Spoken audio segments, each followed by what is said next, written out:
Cameron, the Pirates had quite a challenging weekend last week, traveling over to Puget Sound to play on a Friday, and then all the way back here to play on a Saturday against league-leading George Fox.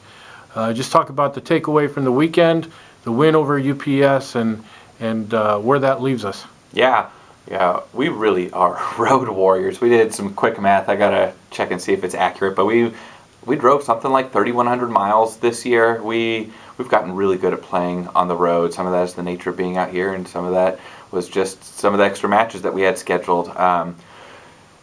I'm really, really proud of how we showed up at UPS. We beat them once this year, but playing at their turf, they are rambunctious to say the least. And they're tough. You look at our score lines in each match, nothing was a blowout. So even though we won 8-1, it really was a tight match, hard fought all the way through, and I didn't feel good about winning that one until the fifth match came off.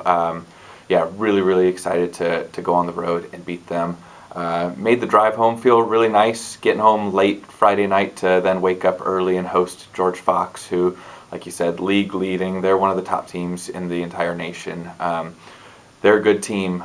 So the score line certainly had nothing to do with our travel. Really, really proud of how, despite that travel, how we came out and played. We came with a lot of energy, really had a good chance at number 2 doubles to take a win, and some really good singles matches. Nathan had a really tight battle at the number 1 spot. Ethan had a good set at 2. Peyton had a good match at number 3. The problem with Fox is that they're so deep. So as we get farther down the roster, they stay tough. Their 6 players just about as good as their number 1.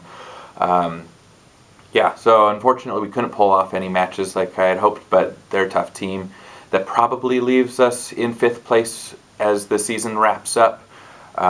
It'll depend a little bit on a couple of matches that happen in conference this coming weekend to see if we can hang on to that 5th spot or if we lose out from some tiebreakers. But either way, we were picked 6th in the preseason poll, so to be that close to beating Lewis and Clark and having a shot at 4th, ending up in 5th, we feel really, really proud of ourselves. It's a young team, and we're excited to finish up this weekend hosting Bellevue. They're a 2-year school, so it's officially an exhibition, but to end in the sunshine. The women will play at the same time as us, playing at home. It's our senior day, and it's going to be a great way to wrap it all up. What's the feeling about, you were supposed to wrap up against a conference foe, a longtime conference foe, POU. That's not happening. Is that even on the radar for the guys, or the fact that you guys get to play, you added this match against Bellevue, is that a pretty close replacement for you? Yeah, I think it's a pretty close replacement. Honestly, that match with PLU is supposed to be on the road, so the guys are pretty happy to eliminate one road trip despite all the miles traveled. I think on the whole, we're all just bummed about the big picture losing them in conference, because even though they've been weaker the past couple years, it's just one more conference team that we won't get the chance to play year in and year out. So that's the biggest bummer, but it is nice to add Bellevue College. I won't be surprised if they have a consistent spot in our schedule in years to come without PLU.